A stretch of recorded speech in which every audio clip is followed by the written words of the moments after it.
ئێوارەتان باش بینەرانی یازیزی پێشەنگ تیڤ، من بنار مستەفام خۆشحاڵم بۆ چوارشەمەیەکتر دێمەوەلاتان بۆ پێشکەشکردنی پەخشی ڕاستەوخۆی بەرنامەکانی پێشەنگ تیڤ. ئازیزان، بەرنامەکانی ئەمڕۆمان 5 نۆڤەمبەری 2025 تایبەتە بە هەڵبژاردنەکانی پەرلەمانی عێراقا بڕیارە 11 تشرینی دووەم واتە هەفتەی ئایندە ئەنجام بدرێت. لەم بەرنامەیەدا کۆمەڵێ هەڵسوڕاوی بزوتنەوە جۆرە و جۆرەکان پەیامی خۆیان دەپەیوەند بەم هەڵبژاردنەوە دەدەن بە کورتی. کۆمەڵە هەڵسوڕاومان لەگەڵدایە و هەروەها کۆمەڵێ گرتە ڤیدیۆ و ڕێپۆرتاژیشمان بۆ ئامادەکردوون لە درێژایی بەرنامەکانی ئەمڕۆدا پێشکەشتان دەکەین. هیوادارین ئێوەش بتوانن وەک هەموو جارێک بە سەرنج و تێبینیەکانتان بەشداری بکەن و هەندێکی ڕەنگە بخەینە سەر شاشەی تیڤیش. لەگەڵمان بن بۆ بەرنامەکانی ئەم شەومان.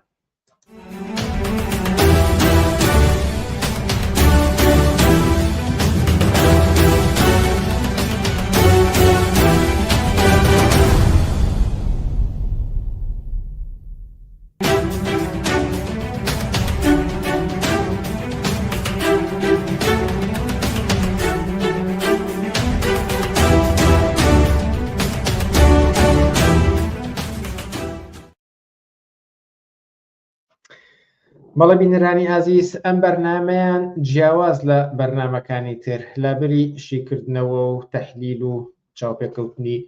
دوورودرێژ کۆمەڵە هەڵسوڕا و دەدوێنین بەوەی کە بە کورتی پەیامی خۆیان دەپەیوەند بەم هەڵبژاردنەوە بدەن و ئەم چاوپێکەوتانەش دواتر لە تۆڕە کۆمەڵایەتیەکان پێشەنگ تیڤ وەک بەرنامەکانی ڕابردوو بە هەمان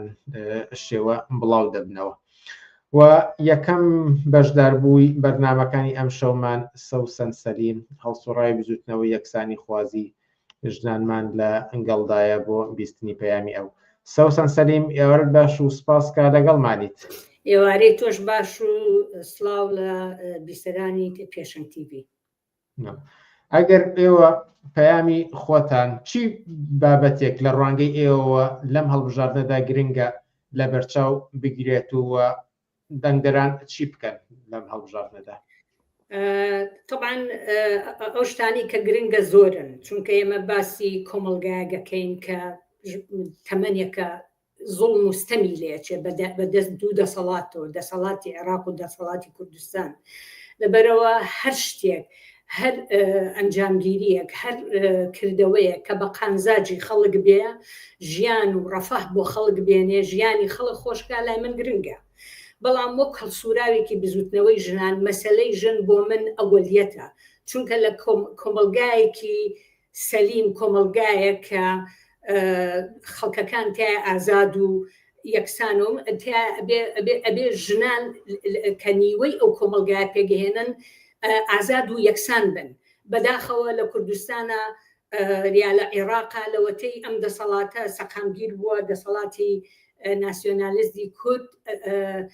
ژنان تارگێتێک بوون، هەمیشە سەری ڕەمەکانیان، سەری ڕمی کۆنەپەرستی، دواکەوتی، توموتیژی بۆ سەری ژنان بووە. ژنانێکی زۆر بەهۆی عەقڵیەتی کۆنەپەرستی و دواکەوت و بژانەوەی هەموو ئەو جۆرە نەریتە دواکەوت و کۆنەپەرستانە بۆتە هۆی کوشتنی، یعنی ژمارەیەکی زۆر لە ژنان لەژێر ناوی کوشتی ناموسی بکوژرێن یا ئیجبار ببن بە خۆسووتاندن یا توموتیژی زۆر لە بەرامبەر ژنانە یا حساب نەکردنیان بۆ وەک ئینسانێک، وەک هاوڵاتێکی یەکسان لە ژێر سایە ئەم دەسەڵاتەیە دیاردەیەکی بەرچاو بووە لە ماوەی 33 ساڵی ڕابردووە. بۆیە بۆ من پرسی ژن بابەتێکی زۆر زۆر گرنگە و بۆ من یعنی بۆ من زۆر گرنگ بوو ئەگەر حیزبی ئێمە کە وەک حیزبێکی دەخاڵەتگەر بەشدار بووایە، بەڵام وەکو خۆت ئەزانی ئەوەنە قەید و بەندیان داناوە کە حیزبی ئێمە نەیتوانی، بەڵام خۆشبەختانە حیزبی ئێمە لایحەیەکی یاوە کە یەکێ لەو خاڵانەی کە زۆر بەرجەستە تاکیدی لێکردۆ مەسەلەی یەکسانی هەمەلایەنی ژنان و پیاوانە، جوابدانەوەیە بە هەموو داواکاری و مەتالیبەکانی ژنان، جوابدانەوەیە بە لە ناوبردنی جیاکاری و تموتیژیە کە دەرەخ بژنان ئەکرێ لە چەند ساڵی ڕابردووە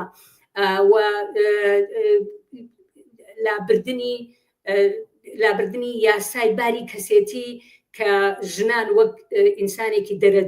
دەرەجە دوو تەعامل پێەکە و لە هەمان کاتە ئەوەی کە ئێستا ڕوئەیە و ڕوبەڕووی ئەبووینەوانێ وەستانەوە بە دژی یاسای جعفەری کە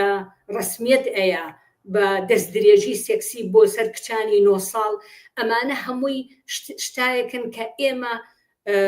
هەموو حیزب هەوەک هەڵسوراوانی بزوتنەوەی ژیان سەرسەختانە لەم مەدانەیە ڕاوەستاوین و بۆمان گرنگە کە مەسەلەی ژنان مەسەلەیەکی ئەوەلی بێ جوابدانەوە بە نیاز و پێداویستی کانی ژنان جوابدانەوە بە یەکسانی هەمەلایەنەی ژنان و پیاوان مەسەلەیەکی هەر ئێستایە و ئێمە لەسەر سەر ئەمە ڕاوەستاین و حیزبی ئێمە کەممان نەکردو لەم ڕاستەیە ینی هەمیشە بڵنگۆیەک بووین هەمیشە دەنگێک بووین کە وەستاینەتەوە بە دژی جیاکاری و زوڵم وستەمێک کە لە بەرامبەر ژنانەکرێ بۆیە هەر کەسێ کە هەر ژنێک هەر ئەوەی کە حیزب ئێستا حیزبی ئێمە لە دەنگەیە بە ئەوە ڕێزە ساهیر یوسف عەزیز یەکێک لە شتەکان ئەوەیە کە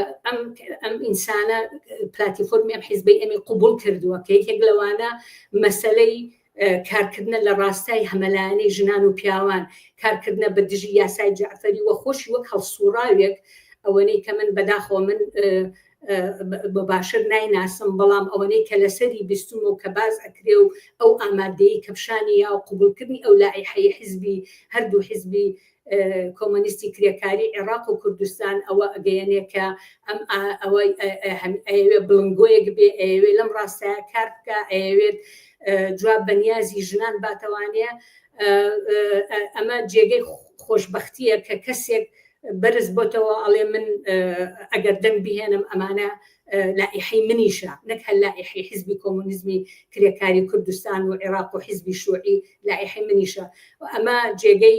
خۆشبەختیە و ئەم دەرگایە کراوەیە بۆ هەر کەسێکی تر کە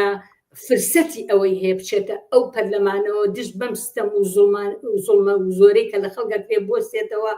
زوڵمێک کە ئەم دوو دەسەڵاتە لە بەرامبەر خەڵکایکەن لە ڕاستای یەکسانی هەمەلانەیە کار بکات دژی هەر هێرشێک بێ کە بۆسەر خەڵک ئەکرێ و سپرەی خەڵک خاڵیەکاتەوە قسەمێکی لەو خاڵانێک کە حەزەکەم ئیشارەی پێ بەم کە زۆر گرنگە ژنانێکی زۆر لە کۆمەلگای ئێمە کاری ماڵداری ئەکەن بیمەی بێکاری یەکێکە لە مۆزوعانەی کە ئەبێ شعاری ئێمە بێ کاری ئێمە بێ کاری ئەم بەڕێزە بێ کە ژنانێک کە کار ئەەکەن و کاری ماڵداری ئەەکەن ئەمە کارە ئەمە کارێکە کە کاری دەوڵەتە و دەوڵەت مەسئولە لەوەی کە جەوێک فراهەمکە بۆ ژنان کە تایە ئاسوودە بن هەروەکو چۆن لە وڵاتانی ئەوروپا ئەبینین بیمەی بێکاری هەیە ژنان ئەگەر کاری ماڵداری بکەن دەوڵەت بەرپرسە لە سەلامەتی ژیانیان لە بیمەی بێکاریان ئەمە یەکێکە لەو مۆزوعی کە دەبێتکەنەوە پەیامی ئێوە بۆ دەنگدەران لەم هەڵبژاردنەدا چییە؟ من داوا ئەەکەم ئێمە حیزبی ئێمە دەنگەیە بە سایرە یوسف عەزیز ئەم خاتونە کە پلاتیفۆرمی ئێمە قوبوڵ کردووە داوا ئەەکەم هەر کەس گوێی لە قسەی ئێمەیە لەم بڵنگۆیەوانێ دەنگ با بەم بەڕێزە و دڵنیام کە چاوەڕوان و تۆقعی زۆرمان هەیە لێ و خۆشی ئەو ئامادەی پیشان ناوە ئەمە ئاڵوگۆڕێکی و من زۆر خۆشحاڵم کە ئێمە کە یەکێک لەو کەسانی کە هاتوۆتە پێشەوە لە ئەی هەمێ قوبوڵ کردو ئافرەتە بەڕاستی زۆر جێی ڕێزە ئەو کە من زۆرم پێخۆشە کە ئەو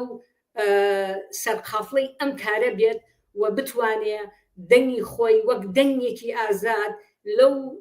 ئەزانم کاری زۆر گەورە ئاسان نییە بەڵام لایەنی کەم بڵۆتگۆیەک بێ بۆ وەستانەوە بە دژی جیاکاری و ستەم و زوڵمێک کە بەرامبەر بە ژنانەکرێ و بەرامبەر بە خەڵک بەگشتی بەڵێ سەوسان سەلیم زۆر سپاس لە بەرنامەکانیم شەوی پێشەنگ تیڤیدا ئامادەبن. سپاس بۆ ئێوەش. ئازیزان دەکرێت هەر بە دوایە یەکسەر بەشداربوویەکی تر وەرگرین کە ئەویش زۆر بە کورتی پەیامی خۆی لەبارەی هەڵبژاردنەکانی عێراقەوە بدات. ئێستا شتێکی تر لە چالاکوانانی سیاسی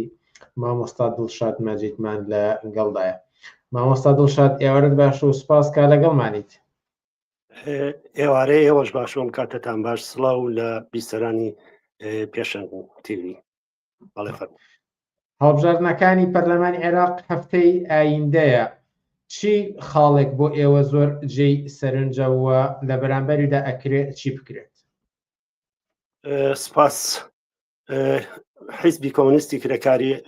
کوردستان لایحەیەکی چەند خاڵی داوە بۆ هەڵبژاردن لە پەرلەمانی عێراقا کە مافەکانی لە سەرەتای بڵێم کرێکاران و دواتریش یەکسانی ژن و پیا و مافەکانی خەڵکی کوردستان و ئازادی سیاسیەکان هەمووی لەو ئەولۆلایەتانن کە حیزبی کۆمونیستی کرێکاری عێراق تەکیدی لەسەر دەکاتەوە. بەڵام ئەوەی کە لەم فرسە کەمەیە بۆ من هین بێ ئەمەوێت تەکید لەسەر وەزعی کرێکاران بکەمەوانە لە کوردستانە. بەداخەوە پەرلەمانی عێراق بۆتە بڵندگۆیەک بۆ دژایەتیکردنی یاخود پێنەدانی بچووترین مافەکان بە کرێکارانی عێراق کە لە کاتێکا کرێکارانی کوردستان و عێراق محرکی ئابووری و وڵاتن. بەرحاڵ یاسایکارێک کە لە عێراقا پەیڕەو دەکرێت کە کەمترین خواستەکانی خەڵکی کرێکارانی لەبەرچاو نەگرتووە. بۆیە حیزبی کۆمونیستی کرێکاری کوردستان هەر لە سەرەتای دامەزراندنیەوە هەتاکو ێساش بەردەوامە لە خەبات بۆ ڕێخستنی چینی کرێکار بۆ ئامانجە سیاسیەکان و بۆ باشکردنی وەزعیەتی ژیانی ڕۆژانەیان و شەوازی کاریان و قانونی کاریان. ئێمە خوازیارین کە لە پەرلەمان ئەم جارە لە پەرلەمانی عێراق دەنگێک هەبێت کە بتوانێت دەنگی ناڕزایەتی و زوتنەوەی کرێکاری و کرێکاران بێت بە تایبەتی کرێکارانی کوردستان. بۆیە لەم نێوەدا حیزبی کۆمونیستی کرێکاری کوردستان خات و سایرە یوسف عەزیز کە لەسەر لیستی کۆتای ژمارە 342 بە ئیتفاق گەیشتۆن لەگەڵ حیزبە بەوەی کە هەڵگری ئەم داواکاریانە و چەند داواکاریەکی تریش بەڵامەوەی کە بەلای منەوە گرنگ بوو کە لە قسەی لەسەر بکەم وەزعیەتی زیاتر کرێکاران و زروفی ژیانی کرێکاران بوو کە بەڵێنی داوا کە بتوانێت دەنگێکی ناڕزایی بێ لەناو هەموو ئەو دەنگە دش بە کرێکاریانەی کە لەناو پەرلەمانی عێراقا گوزەراوە دەگوزرێت. بۆیە من داواکارم لە دۆستان و هاوڕێیان و تەواوی خزم و هەموو ئەوانەی کە ئاگاداری ئێمەن، ئاگاداری حیزبی ئێمەن، ئاگاداری هەڵسوڕان و چالاکیەکانی من وەک کادرێکی حیزبی کۆمونیستی کرێکاری کوردستان دەنگ بدەن بە خات و سایرە یوسف عەزیز لە لیستی کۆتایی ژمارە 342 تا بتوانین دەنگێکی ناڕزایی بین لە ناو پەرلەمانی عێراقیە و بتوانین هاودەنگ لەگەڵ ناڕزایەتیەکانمان لەسەر جادە و شەقام لەو مەیدانەشدا دەنگی ناڕزایەتی و ناوتنی ئێمە بە بەرژوازی بە سەرمایەداران بگەێنین. مامۆستا دڵشاد مەجید زۆر سپاس لە بەرنامەکانی ئەمشەی پێشەنگ تیڤیدا ئامادەبوون. سپاس بۆ بەڕێزشتان. ئازیزان لەم بینەدا ڕێپۆرتاژێکی سێ خولەکی چاولێ بکەین تایبەت بە هەڵوێستی حیزبی کۆمونیستی کرێکاری عێراق و کوردستان کە لە ساڵانی ڕابردوودا بایکۆتیان هەڵبژاردبوو بەڵام ئەم جارە بەشداری لە هەڵبژاردنەکان. ڕێپۆرتاژێکی کورتە پێکەوە تەماشایکەین لە پێشەوە دواتر هەڵسوڕاوانی تر پەیامی خۆیان دێرەوە دەدەن. پاش چەند دەورە لە بەشداری نەکردن و بایکۆتی هەڵبژاردنەکان هەردوو حیزبی کۆمونیستی کرێکاری کوردستان و عێراق بڕیاریاندا بەشداری هەڵبژاردنەکانی تشرینی دووەمی پەرلەمانی عێراق بکەن. وێڕای ئەم بڕیارە بەکردەوە بەشداریکردن بە لیستی سەربەخۆ مەیسەر نەبوو. فواد سادق جێگری سەرۆکی مەکتەبی سیاسی حزبی کۆمونیستی کرێکاری کوردستان هۆکارەکانی دەجێڕێتەوە. ڕاستەکەی من هەموو هەوڵەکەمان لەسەر تاوار ئەو کە بەلستێکی سەربەخۆ بەشداریکەین لە هەڵبژاردنەکانی پەرلەمانی عێراقا، بەڵام بە هۆکاری کۆمەڵی ڕێگری یاسایی ئێمە خۆمان لە کوردستانە حزبێکی خاوەن مۆڵەت، ئێمە خۆمان مۆڵەتمان هەیە، بەڵام هەر حزبێکی کوردستانی لە کوردستانە مۆڵەتی هەبوو پێویستە ئەگەر بەشداری هەڵبژاردنەکانی عێراقەکە بێ لەوێ لە کۆمیسیۆنی هەڵبژاردننی سەراسەری عێراق خۆی ناودروستکە. بۆیە نەکەی ئێمە ئەو بکە عاملەکردن بۆ ناودروستکردن لە پەرلەمانی لە کۆمیسیۆنی عێراقا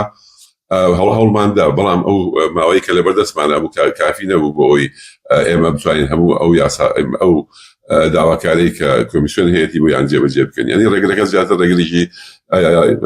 یاسایی بوو، نەک ئەوەی کە خۆمان لەمانویست بەردەستی سەربەخۆ بەشداریک. پاشان هەردوو حزب پلاتفۆرمێکیان خستە بەردەم لایەنەکانی بەشداربووی هەڵبژاردنەکان و ڕایان گەیاند. هەر لیست و کاندیدێک ئەم پلاتفۆرمە بکاتە بەرنامەی خۆی، ئەوە پاڵپشتی دەکەن بۆ سەرخستنی.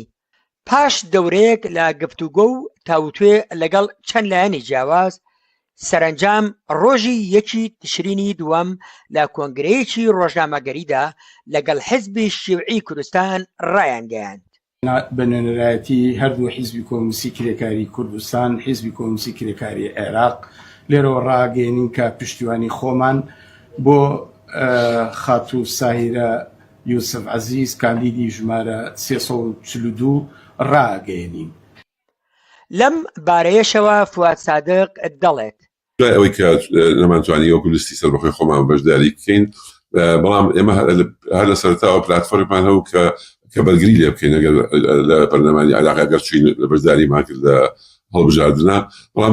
وەکوتم بۆ هۆکارە یاسایە نەمانتوانی بەشداری بکەین، بەڵام ئەو پلاتفۆرممان نرد بۆ هەموو بەشێک لە لایەنەکان کە هەر لایەنێک کە بتوانین ئەم پلاتفۆرمەی ئێمە یان بەشێکی لەو پلاتفۆرمە جێبەجێ بکات، ئێمە ئامادەین دەنگ بە کاندیدەکەی بدەین. بۆیە پشتگیری ئێمە بۆ خاتوسایرە لەم چوارچێوەیە دیان لەم منتەڵقەوە دێکە ئەو باڵین تعهدی داوە بۆ ئەوەی کە دیفاع لەو پلاتفۆرمەی بەشێ لە پلاتفۆرمەکەی ئێمە بکات. هەڵبژاردنەکانی پەرلەمانی عێراق بڕیارە ڕۆژی 11 تشرینی دووەم ئەنجام بدرێن. بەڵێ بینەرانی عەزیز، ئەوەی بینیتان ڕێپۆرتاژێک بوو لەسەر هەڵوێستی هەردوو حیزبی کۆمونیستی کرێکاری عێراق و کوردستاندا پەیوەند بە هەڵبژاردنەکە. ئێستاش بەردەوامی لەسەر وەرگرتنی زیاتری چالاکوانان و هەڵسوڕاوانی سیاسی و مەیدانە جیاوازەکان بۆ وەرگرتنی پەیامەکان لێیان مامۆستا کامەران لەتیف کە ناساندنی ناوێت چەند جاری تریش لێرەوە چاوپێکەوتن لەگەڵ ئەنجام درراوە لەگەڵماندایە بۆ بیستنی پەیامەکەی. مامۆستا کامەران ئێوارەت باش و سپاس کە لەگەڵمانیت. سپاس بۆ ئێوە، سپاس بۆ پێشنگ تیڤ. هەڵبژاردننی پەرلەمانەکانی عێراق هەفتەی ئایندەیە. ئەگەر ئێوە بە کورتی بۆ چوونی خۆتان لەوەی کە چی بابەتێک گرنگە بەرجەستەکرێتەوە و لە کۆتاییشدا پەیامی ئێوە بۆ دەنگدەران ببیستین، لە ماوەیەکی کورتا سپاس گوزار دەبین. دیارە مەسەلەی هەڵبژاردن لە کوردستان هەموو حیزبەکان و هەموو ئەوانی کە بەشداری هەڵبژاردنەکانەکان هەر جۆرێک پلاتفۆرمی خۆیان ئەخەنە ڕوو بە جۆرێکەوەی کە ئیدعای بۆ ئەکەن کە دیفاع لەو پلاتفۆرمەی خۆیانەکەن، بەڵام ئەوەی کە بۆ ئێمە گرنگە وەکو هەم مامۆستا و هەمووکو بەرپرسی سەنتەری بەرگری لە مافەکانی مناڵانی کوردستان بۆ ئەوەی کە بۆ ئێمە گرنگە ئێمە بەڕاستە و خۆی دیفاع لەو پلاتفۆرماکەین کە مەسەلەی مناڵانی بۆ گرنگە، مەسەلەی مناڵان یەکێکە لە ئەولویەتەکانی و دیفاع لە مافەکانی مناڵان و لە هەمان کاتیشا کار بۆ مەسەلەی کۆمەڵی یاسایی دژ بە مناڵانەکان بۆ هەڵوەشانەوەی ئەو یاسایانە کارەکات. ئێمە بەڕاستی پێشتر کە ڕاستەوخۆیی کە هیچ پێشگیری هیچ لایەن و حیزبێکمان نەکردو لەوەی کە لە هەڵبژاردنەکانی کە، بەڵام لەم جارەیە کە بە جۆرێک لە جۆرەکان مەسەلەی خاتوو سایرایی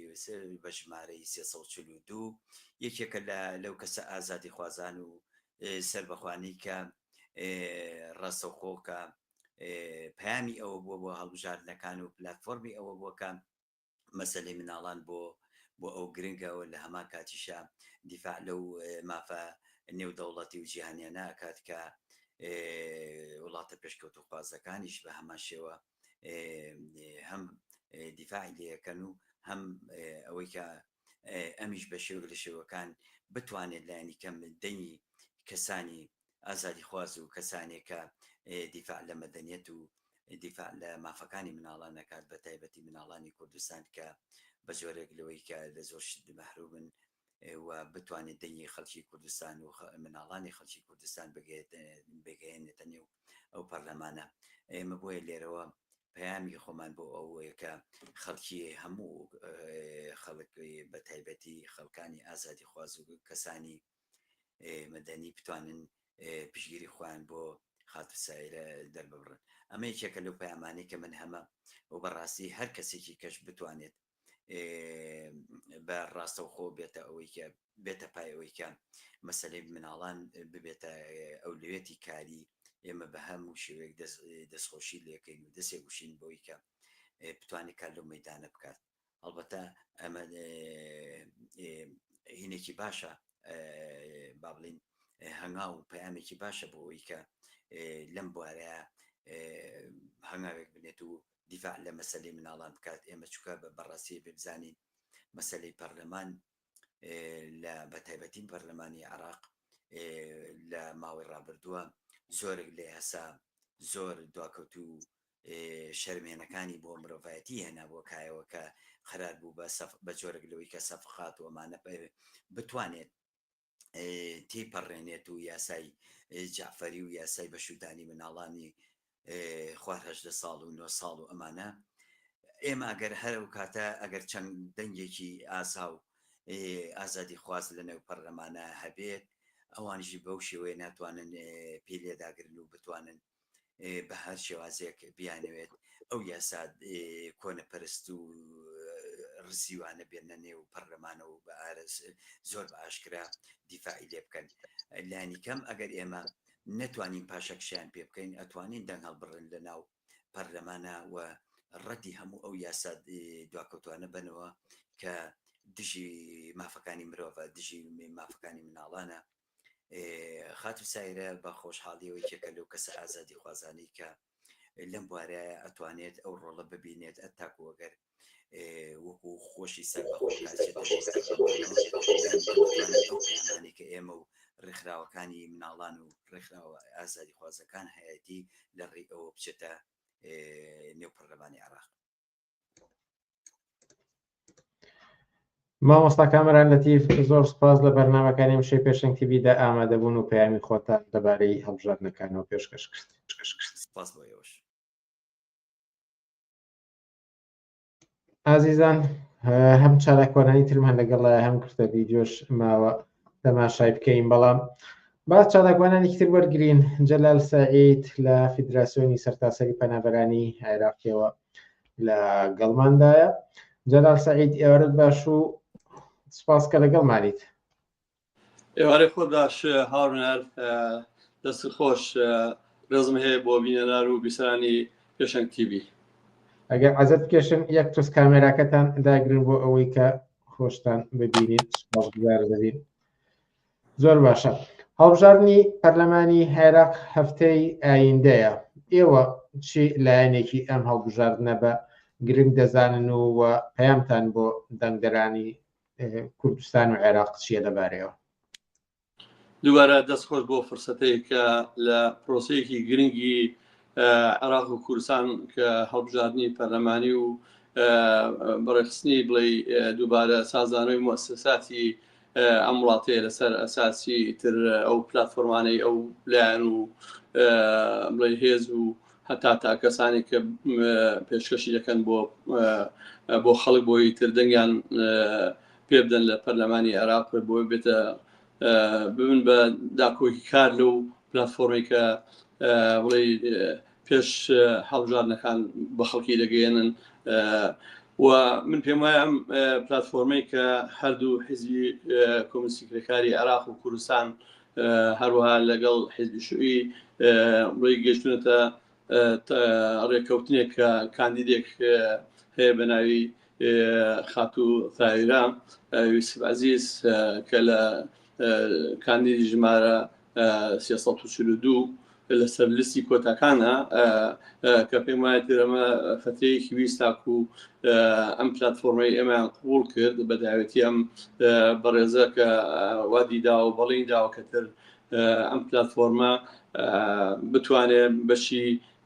زۆری ئەو خاڵانی کە لەناو پلتفۆرمەکەدا هاتووە بتوانێت دیفاعی لێ بکە یانتر بتوانێت دەستکەوتێ بەدەستبێنێ بۆ ئەو ئەو چین و کۆمەلگا ئەو چین و لایەنانێکی تر لە پەرلەمان دەتوان وەکو حەقێکی تر بەرزی بێن بەرحەڵ بەنسبەت منەوە کە لە فدراسیۆنی پەنابەرانیش دەکەم یان خودی فدراسیۆنی پەنابەران زۆر جێگەی دەستخۆشیە کە کەسێک لە ناو پەرلەمانی عێراق هەستێ بە داخوازیکردن یان بەدیهێنانی لاینکەم حەق و حقوقێک کە پەنابەر هەیەی لەوەی کە حەقی نیشتەجێبوون کە حەقی ئەوەی کە بەتایبەتی ئێمە ساڵانی زۆرە لەگەڵ دیپۆرتکردنی پەنابەران ڕوبەڕوو دەبینەوە کە حکوومەتی عێراقی و هەتا حکوومەتی کوردستانیش وەکو پێویست ناتوانن یان نیان کردووە یان ئەگەر زەختێک نەبێ هەر ئایا خەنەسزیشەوە بتوان ژیانێکی نۆرمال دروستکەنەوە لە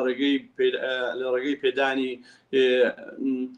بڵێ داهاتێک کە بتوان ئەو کەسانە کە هیچیان نەماوە لە عێراق و کوردستان بتوان دووبارە سەر دەست بە ژیانێکی تازەکەنەوە ئەگەر هاوڕە تایرە ببێ بە یەکێک لەو کەسانەی کە لە پەرلەمانی عێراق دیفاع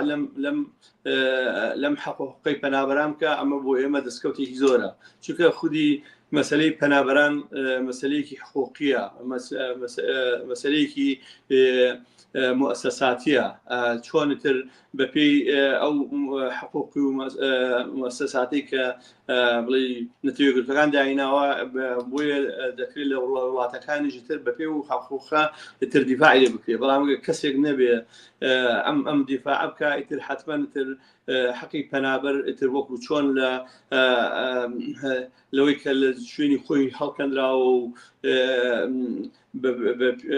لە ڕووی سیاسی و کۆمەڵایەتی و جنسی و دینیەوە توانای ژیانی نەماوە شوێنی خۆی لێگۆڕێ بۆیە تر ئەگەر بۆ گەڕانەوەش دەبێ ئەو وڵاتانە ئامادە من کە ترم کەسانە وەرگرنەوە بۆی ژیانێکی نۆرمال لە وڵاتی خۆیان و لە زێری بڵێ باوەپیری خۆیان بتوانن دەست بە ژیانی تازەکەنەوە من لە بیرمە کات خۆی فدراسیۆنی پەنابەران لەگەڵ هەتاکو لەگەڵ وەزارەتی ماف و مرۆڤ لە کوردستان دانیشتین هاوڕێدەشی لەگەڵ پەرلەمانی عێراق هەتا وەزارەتی عێراق دانیش هەتاکو محەممەد سودانی شیعی کە ئەو کاتی سەرۆکی مافی مرۆڤ بوو لە وەزارەتی سەرۆکی بڵێ ئەو وەزارەتە بوو یعنی دنیا قسەی کرد دنیای وعدیدا کە ئەمە بکە بەڵام کە بوو بۆ وەزیر هەر وەزارەتەکەش نەما قەزمەوێتتر ئێمە ئەگەر لە ڕووی پەرلەمانەوە چەند کەسێکمان هەبێ چەند کوتلەیەکمان هەبێ دیفاع لە مافێنەبەرەکە حتمما تر بە دوواداچوون بۆ ئەو بەڵایان دەکەین کە پێیان داوین نەگۆکو محەممەد سودان ینی هەر قسە بێ و تر دوایش هیچ کەس نەبێ لێ پێچێتەوە چونکە بەدەنگی من تۆ نەچوە و تعین کرابوو وێ من پێم وایە پەرلەمانی وەسیلەیەکە شوێنەکە بۆ بەدیهێنانی داخوازی سەرجەم ئەوکانی کۆمەلگا بەڵام ترە بێ چۆن لە شەقام چۆن لە هەموو شوێنێکی دنیا بەپێی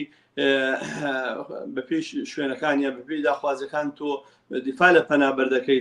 هاتە سەر شەقامت بێ لە ڕێی مؤسسەکان بێ لە ڕێی ئەوەکان بێ لە خودی کەنەدا پەنابەر مشکلەی هەیە ئێستا ئەوە تقریبا بۆ 6 مانگ دەچێت حکوومەت دەوێت قانونێ بۆڕێ لە جی پەنابەر بەڵام لەبەرەوەی ڕێکخراوەکانی مەدەنی ڕێکخراوەکانی دیفاع لە پەنابەر هەموو ڕۆژە بە ئەنواع شێوە لە ئیمزاکۆکردنەوە هەتاکو ڕۆژێکیان دانا بۆ پشتیوانی سەرتاسەری لە هەموو کەنەدا لە چ شاری کەنەدا خۆپیشاندان کرا کە تاکو ێسام قانونی کە مارکۆنی دێ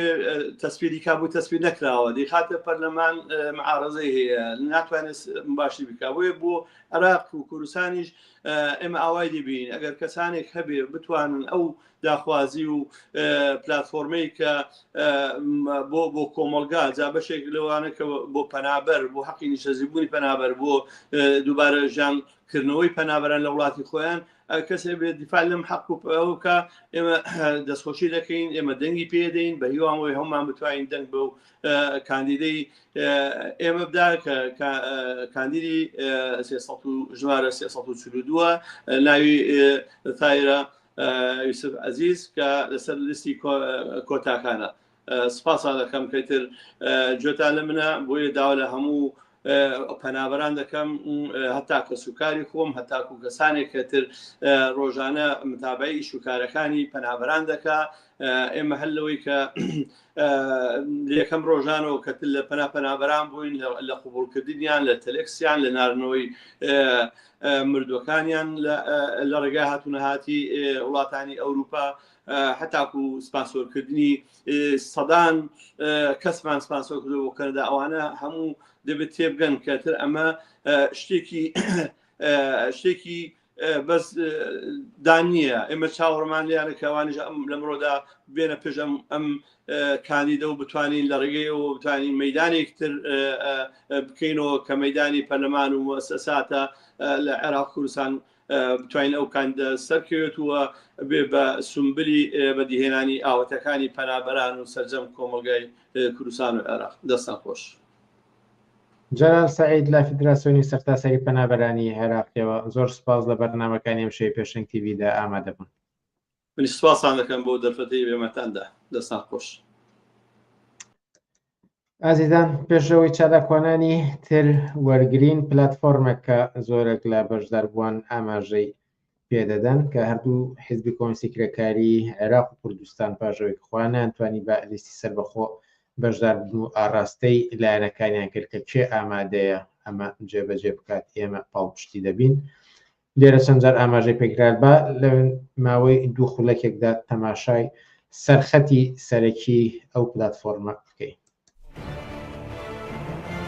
دەبێت ڕێگریە سیاسی و یاساییەکانی بەردەم کرێکاران و ڕابەرانی بزوتنەوە کۆمەڵایەتیەکان وەلا بنرێن و بواری بەشداریکردنیان لە هەڵبژاردنەکاندا دەستەبەر بکرێت. موچە و خزمەتگوزاریەکان، مافە فەردی و مەدەنیەکان جێڕاندنەوەی دەخالەتی خەڵک لە چارەنووسی سیاسی خۆیاندا بەبێ بەشداری نوێنەرانی چینی کرێکار و خەڵکی ستەمدیدەی کوردستان لە توانادا نییە. مافی سەلامەتی، مافی فێربوون، ئاسوودەیی ئابووری، یەکسانی ژن و پیا و ئازادی مانگرتن، ئازادی بێقەید و شەرتی سیاسی، مافی بەشداری ڕاستەوخۆ و هەمیشەیی کۆمەڵانی خەڵک لە ژیانی سیاسی کۆمەڵگەدا بە بێخەبات و نوێنەرایەتیکردن وەدی نایەن. هەر باشبوونێکی بەرچاو لە ژیانی مادی و معنەوی خەڵکی کوردستان و بەدەستێنانی ماف و ئازادیە فەردی و مەدەنیەکان لە گرەوی ئەوەدایە ئەم کۆمەڵگەیە لە ڕکێفی دەسەڵاتی بورژوا میلیشیایی ناسیۆنالیستی کورد و عەرەب و ئیسلامی سیاسی دەربهێنرێت. پێویستە خەڵکی کوردستان لەو گێژاوە دەربهێنرێت کە ناویان ناوە فیدرالیزم لە جێگەیدا دەبێت دەوڵەتێکی سیکۆلاری غەیرەقەومی و غەیرەدینی لەسەر بنەمای مافی هاوڵاتی یەکسان بۆ هەمووان دابمەزرێت. زامنبوونی سەرەتاییترین مافەکانی چینی کرێکار و خەڵکی کوردستان لە گرەوی ئەوەدایە نوێنەرایەتی پێشڕەوی بزوتنەوەی کرێکاری و جەماوەری لە پەرلەمانیشدا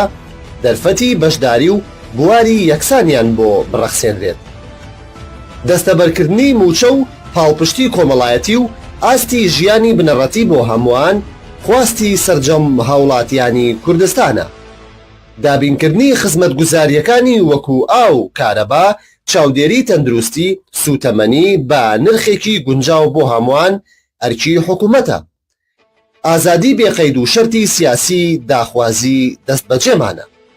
پێویستە هەموو حیزبەکان ناچار بکرێن لە کێشە سیاسیەکانی نێوانیاندا دەست بۆ چەک نەبن.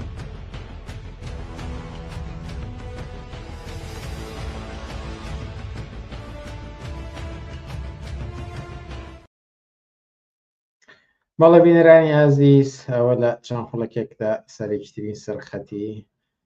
پلتفۆرمەکەی کە لێرە چەند جار ئاماژەی پێدرا بینەوە لای چالاکوانان و ئێستاش دانا بەهادینمان لە گەڵدایە. دانا بەهادین یاوە باش و سپاس کا لەگەڵمانیت. اوكي دەست خۆش هاوڕێ بنار سپاس بۆ دەرفەتە سپاس بۆ پێشەنگ تیڤ سپاس بۆ جێویزانی پێشەنگ تیڤ جێم بە دەنگت نییە دەنگت نایەتە لای من نازانم مەسەلەکە چێت تێن نەگەیشتم. فەرموون پەیامی ئێوە لەبارەی هەڵبژاردنەکانەوە.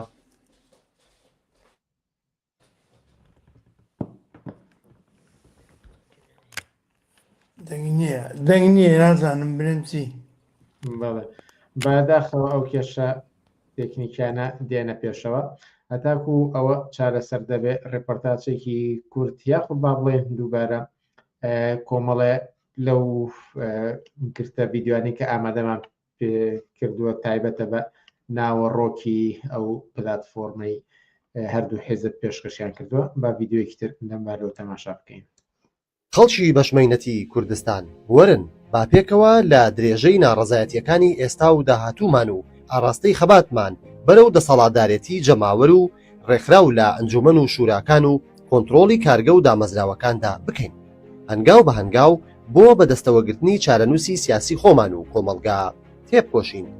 خەڵکی کوردستان کرێکاران زەحمەتکێشان ئازادی خوازان لە بەرامبەر ئەم هەڵبژاردنەدا ڕێگەیەکی تریشمان لە بەردەمدایە ئەویش هێنانە مەیدانی بزوتنەوەیەکی سیاسی و شۆڕژگێڕانەی وایە کە بە پشتبەستن بە توانە و ئیرادەی جەماوەر کوردستان لەم گێژا و دۆخە سیاسیە ناڕۆشنەی ئێستای دەربهێنێ و کوردستانێکی دامەزراو لەسەر بنەمای ئازادی و یەکسانی و خۆشگوزەران و بە بەشداری ڕاستەوخۆی خەڵک لە شوراکان و ئەنجومەنەکاندا دامەزرێنین. ئێمە حیزبی کۆمۆنیستی کرێکاری کوردستان داکۆشیکاری سەرسەختی خواستەکانی خەڵکی کرێکار و زەحمەتکێشی کوردستانین. ئەم حیزبە ئەگەر لە پەرلەمان بێت وایان لە شەقام کار دەکات بۆ ئازادی و یەکسانی و ژیانێکی باشتر. ئەوە لە ئێستاشدا ئێمە وەک بەشێک لە جەماوەری ناڕازی کوردستان و خەباتەکەیان تێدەکۆشین بۆ سەپاندنی ئەم خواستانەی خوارەوە بەسەر دەسەڵاتداراندا. یەکەم خزمەتگوزاری ئاو کارەبا و سوتەمەنی و خوێندن و پەروەردە و چاودێری تەندروستی خۆڕایی بۆ هەمووان. دووەم ئازادی بیقەید و شەرتی سیاسی ئازادی ناڕەزایەتی دەربڕین و مانگرتن بۆ بوونەوە قسەکردن و ئازادی ڕۆژنامەنگاری و چاپەمەنی. سێم دادگا و سیستەمی دادوەری سربەخۆ بن و دوو لە دەستێوەردانی حیزبی لە دادگا و سیستەمی یاساییدا کار بکەن. چوارەم هەڵوەشاندنەوەی هێزی چەکداری تایبەت بە حیزبەکان. پێنجەم ئەدەقەکردنی دەستبردنی حیزبەکان بۆ چەک و هێزی چەکداری بۆ یەکلایکردنەوەی کێشەکانی نێوانیە. شەشەم پێدانی موچە بە فەرمانبەران و کارمەندان لە کاتی خۆیدا. ئەوتەم جیایدی لە سیستەمی بەڕێوەبردنی کۆمەلگا بە تایبەت لە بواری پەروەردە و فێرکردن دەبێت دەوڵەت و دەسەڵات بە تەواوی غێرەئاینی و غێرەنەتەوەی بێت و کۆمەلگا لەسەر بنەمای مافی هاوڵاتی بوون بەڕێوە ببات. هەشتەم هەڵوەشاندنەوەی سزای لە سێدارەدان و زیندانیکردنی هەمیشە لە یاساکانی عێراق و کوردستاندا. نوێم هەڵوەشاندنەوەی یاسای فرێژنی و جعفەری لە عێراق و کوردستان جێگرتنەوەی بە یاسای یەکسانی و هەمەلانی ژنان و پیاوان لە دەستور و یاساکاندا. دێم کاریان بیمەی بێکاری بۆ گەنجان و هەموو هاوڵاتیانی ئامادە بەکاری کوردستان کەواتە لەگەڵمان بن بە هەموو پێکەوە بۆ خواستەکانمان خەباتی جەماوەریمان یەکدەنگ و یەکگرت بکەین. حیزبی کۆمۆنیستی کرێکاری کوردستان. بەڵێ بینەرانی ئازیز ئەوە بەشێکی تر بوو لەو پلتفۆرمەی کە لێرە چەند جار ئاماژەی پێدرا و ئەوە سەرخەتەکانی بوو. دووبارە ئەگەر هەوڵک بدەین لەگەڵ دانا بەهادیندا دانا بەهادین ئەگەر کامێراکەتان بکەنەوە بۆ ئەوەی کە هەوڵێکی تر بدەینەوە لەگەڵتاندا.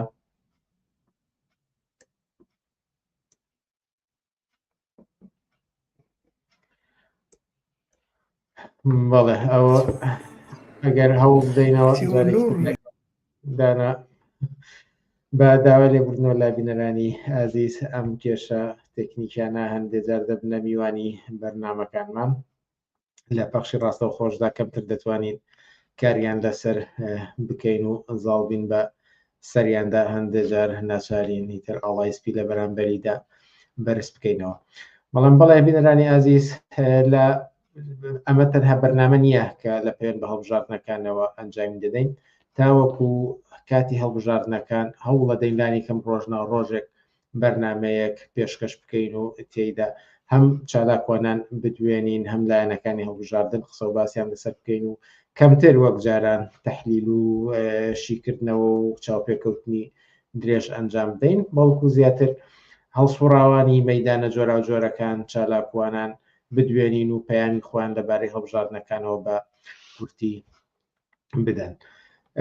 یەک هەوڵی تر ئەدەین لەگەڵ دانا بەهادیندا بەڵام ڕێپۆرتاژێک کە ئامادەمان کردبوو لە پەیوەند بە هەڵوێستی هەردوو حیزبەوە لە پرۆسەکانی پێشتری بایکۆتەوە هەتاوەکو ئەم هەڵبژاردنەی ئێستا دەتوانن ئەو ڕێپۆرتاژە کە سێ خولەکێکە تەماشای بکەن. پاش چەند دەورە لە بەشداری نەکردن و بایکۆتی هەڵبژاردنەکان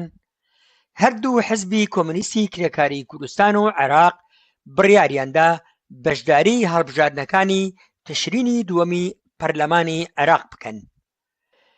وێڕای ئەم بڕیارە بەکردەوە بەشداریکردن بە لیستی سەربەخۆ مەیسەر نەبوو. فواد سادق جێگری سەرۆکی مەکتەبی سیاسی حزبی کۆمونیستی کرێکاری کوردستان هۆکارەکانی دەجێڕێتەوە. ڕاستەکەی من هەموو هەوڵەکەمان لەسەرتاوە ئەو کە بەلیستێکی سەربەخۆ بەشداریکەین لە هەڵبژاردنەکانی پەرلەمانی عێراقا بەڵام بە هۆکاری کۆمەڵی ڕێگری یاسایی ئێمە خۆمان لە کوردستاندا حزبێکی خاوەن مۆڵەت ئێمە خۆمان مۆڵەتمان هەیە بەڵام هەر حزبێکی کوردستانی لە کوردستان مۆڵەتی هەبوو پێویستە ئەگەر بەشداری هەڵبژاردنەکانی عێراقەکە بێ لەوێ لە کۆمیسیۆنی هەڵبژاردنی سەراسەری عێراق خۆی ناودروستکە بۆیە ئێمە ئەو بکە عاملەکردن بۆ ناودروستکردن لە پەرلەمانی لە کۆمیسیۆنی عێراقا هەوڵماندا بەڵام ئەو ماوەی کە لە بەردەستمانە بوو کافی نەبوو بۆ ئەوی ئێمە بتوانین هەموو ئەو یاسا ئەو داواکاری کە کۆمیسیۆن هەیەی بۆ یان جێبەجێ بکەن یعنی ڕێگرەکە زیاتر ڕێگریکی یاسایی بوو نەک ئەوەی کە خۆمان لەمانویست بەرزستی سەربەخۆ بەشداری پاشان هەردوو حزب پلاتفۆرمێکیان خستە بەردەم لایەنەکانی بەشداربووی هەڵبژاردنەکان و ڕایان گەیاند. هەر لیست و کاندیدێک ئەم پلاتفۆرمە بکاتە بەرنامەی خۆی ئەوە پاڵپشتی دەکەن بۆ سەرخستنی پاش دەورەیەک لە گفتوگۆ و تاوتوێ لەگەڵ چەند لایەنی جیاواز سەرنجام ڕۆژی یەکی تشرینی دووەم لە کۆنگرەیەکی ڕۆژنامەگەریدا لەگەڵ حیزبی شیوعی کوردستان ڕایان گەیاند.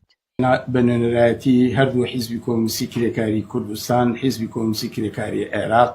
لێرەوە ڕاگەێنین کە پشتیوانی خۆمان بۆ خاتوو ساهیرە یوسف عەزیز کاندیدی ژمارە 342 ڕاگەێنین. لەم بارەیەشەوە فواد سادق دەڵێت ئەوەی کە نەمانتوانی ئەو لیستی سەربەخۆی خۆمان بەشداری بکەین بەڵام ئێمە هەر لە سەرتاوە پلاتفۆرممان هەوو کە بەرگری لێ بکەین ئەگەر لە پەرلەمانی عێراق ئەگەر چوین لە بەشداریمان کرد لە هەڵبژاردنە بەڵام وەکوتم بۆ هۆکارە یاسایە نەمانتوانی بەشداری بکەین بەڵام ئەو پلاتفۆرممان نات بۆ هەموو بەشێک لە لایەنەکان کە هەر لایەنێک کە بتوانێت ئەم پلاتفۆرمەی ئێمە یان بەشێکی لەو پلاتفۆرمە جێبەجێ بکات ئێمە ئامادەین دەنگ بە کاندیدەکەی بدەین بۆیە پشتگیری ئێمە بۆ خاتوسایرە لەم چوارچێوەیە دیان لەم منتەڵقەوە دێکە ئەو باڵین تعهدی داوە بۆ ئەوەی کە دیفاع لەو پلاتفۆرمەی بەشێک لە پلاتفۆرمەکە ئێمە بکات. هەڵبژاردنەکانی پەرلەمانی عێراق بڕیارە ڕۆژی 11 تشرینی دووەم ئەنجام بدرێن. بەڵێ عەزیزان هەوڵێکی تر لەگەڵ بەڕێز دانا بەهادین بدەین و فرسەت بێنین پەیامی خۆی پێشکەش بکات. دانا بەهادین فرسەتە هاتنەوە سەرخەت فەرموون پەیامی خۆتان لەبارەی هەڵبژاردنەکانەوە بدەن. دەست خۆش بیاوڕێ بنا زۆر سپاس بۆ دەرفەتە سپاس بۆ پێشنگ تیڤی ڕاستیەکەی هەروەکو خۆتان ئاگادارن حزبی کۆمونیستی کرێکاری عێراق حزبی کۆمونیستی کرێکاری کوردستان پلاتفۆرمێکیان ڕاگەیان لەو پلاتفۆرمەی دەنگ و سەدایەکی باشی پەیدا کرد هەر لەو ڕوانگەوە خاتوو ساهیرە یوسف عەزیز پشتیوانی خۆی بۆ پلاتفۆرمە ڕاگەیان دواتە پار ئەم پلاتفۆرمەی ئێمە هەر لەو ڕوانگەوە ئێمەش وەکو حزبی کۆمونیستی کرێکاری عێراق وەکو حزبی کۆمونیستی کرێکاری کوردستان هاتووین پشتیوانی لە خاتو سایرە یوسف عەزیز دەکەین کاندیدی سەربەخۆی لە لیستی کۆتاکان ژمارە 342 ئێمە کە دیڤاع لەو کاندیدە سەربەخۆیە دەکەین دەمانەوێت دەنجی خەرکی کرێکار و زەحمەت چێژ و ئازادی خواست بگەینی بە پەرلەمانی عێراق و لە پەرلەمانی عێراقا دەنگ و سەدای پێیەکە خاتو سایرە ئێمە کە دەنجی پێدەین پشتیوانی لێ یەکەین بۆ ئەوەیە دژ بە یاساکانی حواڵی شەخسی دژ بە یاساکانی لە سێدارەدان دژ بە یاساکانی جەعفەری بۆسێتەوە وا بە ئاسان ڕێگانەدا ئەو یاسا دژی ئینسانیانە وا بە ئاسان تێپەڕی و دژایەتی بکاتن و بەرامبەریان بۆسێتەوە هەر لەو ڕوانگەەوە ئێمە داوا لە کۆمەڵانی خەرکی کوردستانی ئازادی خواز و پێشکەوت و خواز و هەموو ئینسان دۆستانی عێراق و کوردستان دەکەین کە دەنگ بە سایرە یوسف عەزیز بدەن ژمارەی 342 دەست خۆش هاوڕێبنات زۆر سوپاس بۆ ئەو دەرفەتە زۆر سپاس بۆ ئەم دەرفەتەی کە ئێوەش توانیتان بەشدار بن لە بەرنامەکانی ئەم شەوی پێشەنگ تیڤیدا ئازیزان وەک ئاماژەم پێداکە ئەمە تەنها بەرنامە نابێت تایبەت بە هەڵبژاردنەکان هەوڵ دەدەین کە تا هەفتەی ئایندا چەند بەرنمەیەکی تر تایبەت بە هەڵبژاردنەکان ئەنجام دەین و تێیدا هەڵسوڕاوانی مەیدانە جیاوازەکان قسە باسی خۆیان لەبارەی ئەم هەڵبژاردنەی پەرلەمانی عێراقەوە بکەن با لێرەدا بەرنمەکانی ئەم هەفتەیە کۆتایی بێت و تا بەرنمەی ئایندەکە ڕەنگە چەند ڕۆژێکی تر بێت کاتێکی خۆش بۆ هەموو لایەک و هەر شاد و سەرکەوتوو بێت.